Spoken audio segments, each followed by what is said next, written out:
In this video, I want to talk about how to create more time in your life. Most people go about time management backwards. They think about the hot girl walking habit that they want to embrace, they talk about the tasks that they were assigned in the meeting last week, and then they think about the goal that they have to be a young adult fantasy author by age 30, getting awfully specific. And then they take all of those things and they stuff them into their calendar. But inevitably, things fade. And then they wait until they get another burst of motivation that makes them want to take control of their time again. And the main way that people go wrong when they're planning out their time, they're planning out their goals, is that they picture their future self in like a month to be their absolute ideal self. They're planning for this ideal future version of them, not the current them. Their future self is filled with resilience, motivation, endless energy, never has circumstances come up that mess with their plans. So in this video, I want to talk about creating more time in your life by managing yourself first, doing it the right way around. Step 1, manage yourself. Step 2, manage your time. The first thing that you can do to create more time in your life by managing yourself and managing your energy is to give yourself options. The biggest way that we fall down when we're managing our time is we're managing for this aspirational self. I believe you're going to be your aspirational self, and I also think that you are your aspirational self on some days. Some days you wake up and you are filled with motivation and you can do all of the things, like you are on top of the world. But some days you will wake up with no motivation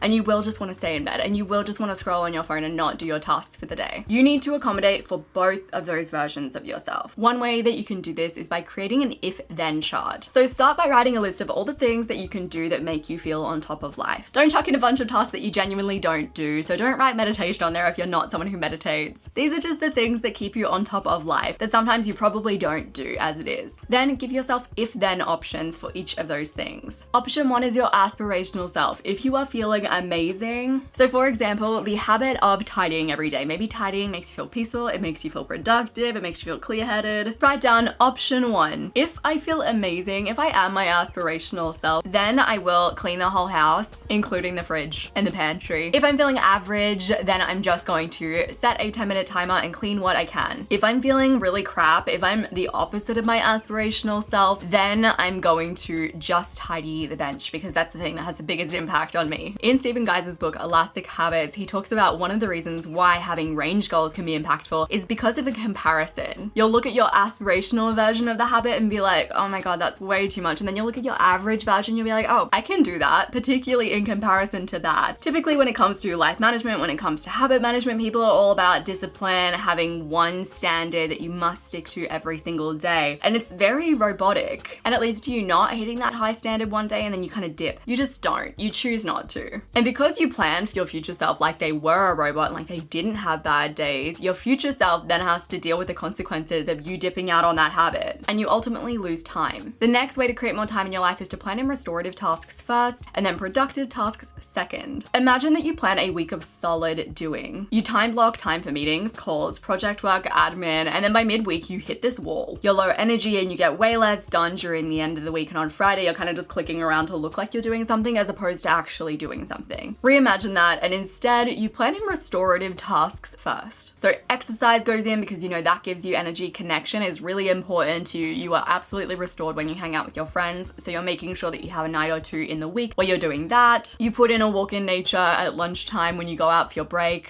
You really value growth and learning, so you schedule out some time to learn how to build a Squarespace website. And then you put in all of your more productive tasks. You hit midweek and you feel good because you just connected with your friends, you've been exercising. On Friday you're on a high because you finished your Squarespace website and it was really easy to do. Because of all these restorative tasks that you put in, your mid-arvo dip is just less dippy. You essentially balanced your time with energy giving activities and energy taking activities. And as a result, your week was more balanced in general. If you couldn't tell, this video is sponsored by Squarespace, so I'm going to talk about them very quickly before I get to the next point. Building a website with Squarespace truly is easy, and if you do value growth, if you do have a side hustle, if you have something that you are building and you need a website, it is the place to go. I recently launched my app, the Intention app, and I built my website on it. Honestly, fit within an afternoon. Like, it was a very short amount of time. All I did was pick one of their pre-designed templates, which are beautiful, drag and drop things around, write a little bit of copy, and I was done. Like, it was so quick and so easy. Personally, I love easy, I love convenient, I love simple. One of the things I like about Squarespace is there are no patches, there are no plugins, there are no updates. I've also designed the Michelle B website using Squarespace. I picked a very simple template that they already had pre-designed. They have world-class designers that put these beautiful templates together. I created things like an about page, I've got my books page, I've got apps that I recommend. Everything is on there. If you do have a new side project, a blog, an e-commerce website, literally any project that requires a website, use my link down in the description below to sign up to Squarespace. And you can use the code muchelleb to get 10% off of your purchase. Some of the world's biggest companies make their websites using Squarespace, as well as a lot of YouTubers that I know, a lot of creators that I know use Squarespace. Sign up to Squarespace, start your website, use my link in the description below, and use the code that is listed as well to get 10% off. If you take the last point, restorative tasks first, and this point, you are going to be creating more time and more energy in your life. All of the points in this video are great, but just these two will do so much. Take regular restorative breaks throughout the day. Our brain gets really tired once it's been doing something for a long time. As our brain gets tired, it just gets super vulnerable to distractions, and as a result, we waste time. Instead of recognizing that our brain is tired, we're vulnerable to distractions, it's time to take a responsible break, we just keep on powering on. And as a result, the time that we could have spent taking these intentional, refreshing, restorative breaks gets wasted on web surfing, on going through social media, on excessively checking email. And your brain is always going to tire. You're never going to be as sharp at 3 p.m. as you were at 8 a.m. unless you're one of those people with just endless energy. But breaks will replenish you enough that you'll be able to get more done in your day with more purpose and with more clarity. Studies have shown that breaks done the right way replenish the energy that you're losing from using all this mental energy doing work. They increase your self-control, your willpower, your decision-making abilities. Taking restorative breaks is a much better way to approach it than just letting yourself get distracted and then waste time. Some breaks don't restore you the way that other breaks do. For me personally, a break spent on social media makes my head feel kind of fuzzy. It could just be in my head, but I find that it almost de-energizes me, whereas a break spent cuddling my cat, doing some posture stretches that I found on the internet, those kind of breaks just help far more. I try to actively stay off my phone during my breaks. If I'm not cuddling my cat doing weird exercises, I'm doing little tasks around the house that are really low effort, low energy tasks that just take my mind off the thing I was doing. It gives your brain a break, and then you also are getting little tiny things done around the house that are gonna make you feel good at the end of the day. To take action on this, start enforcing some kind of Pomodoro. You can go for longer Pomodoros, like 90 minutes and then a break, or 25 minutes with a 5-minute break. The next way to create time and to create energy is to do work that you enjoy and to do work that you do well. Think back to a day recently or in the past where you spent the day using your strengths, doing things that not only you enjoyed, but also you were pretty good at. It's likely that you were energized, you were floating, you were flowing through the day, things felt easy, you got lots done. Then think back to a day where you had to do a bunch of stuff that you just didn't enjoy. Maybe it's administrative tasks, but maybe it's creative tasks. Whatever is not your bag. There were lots of distractions along the way. You probably slugged your way through. There wasn't ease, there wasn't flow. You were left tired and low energy. Just like you schedule in restorative tasks like exercise, connection, values-based activities, you should be scheduling in time to do the work that energizes you and that makes you feel like you've done something worthwhile in your day. For me, if I have a day filled with administrative tasks, with little bits and bobs that don't feel meaningful, I will end that day despite having maybe done quite a bit. I just won't feel energized. I'll feel like, ugh, like what was that day? But if I schedule in writing, creation, reading, oof, I'm energized. And sometimes you have to mix those things in. Sometimes you do have to do the crap tasks, the tasks that you don't enjoy, the tasks that you aren't good at. But so long as you're scheduling the stuff that you are good at, the stuff that does make you feel creative, the stuff that does make you feel in flow, you're going to contribute to your overall energy levels throughout your days. Work tasks that make you feel good and work tasks that you are good at, ideally a combination of those two things, those are things that you should be scheduling within your days. The next way to create time in your life is to have task buckets for your different levels of energy. So this is similar to the first thing that I talked about. You are not going to be at the same level of energy every day. You're also not going to be at the same level of energy throughout your whole day. If you want to learn more about the when of productivity, so when you're most productive, I have a whole video on that and it's really helpful. It will help you to shape your days in the best way possible. I'm going to have that link down below as well as on the screen. For me, I know I work best early morning. I know that in the afternoon, I get the real strong mid-arvo dip. As much as you want to schedule high energy tasks throughout your entire day, it doesn't make sense for your mind to do that. Instead, have your tasks split up by energy. You don't have to explicitly state these are high energy tasks these are low energy tasks. You might just know that your admin tasks are